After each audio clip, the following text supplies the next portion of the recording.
นี่คือการฟ้อนดาบขับให้ของสาวหนุ่มบ้านนาสะพันเนาะเออเป็นเอกลักษณ์พิเศษเด้อทุกคนเด้อ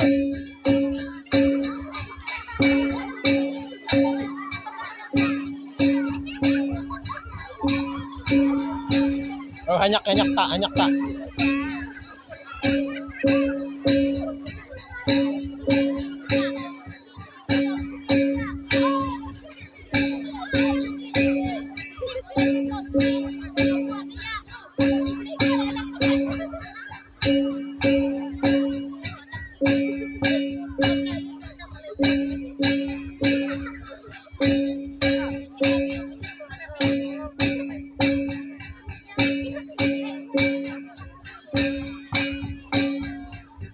ผู้ใดว่าถึกใจกดไลค์กดแชร์เด้อทุกคนเด้อ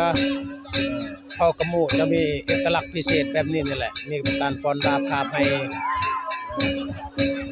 มีการม่วนการซื่นหลังจากเก็บเกี่ยวเข้าให้เข้านามาแล้วจะมีการฉลองบุญเกลือกินเผือกกินมัน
จบลงไป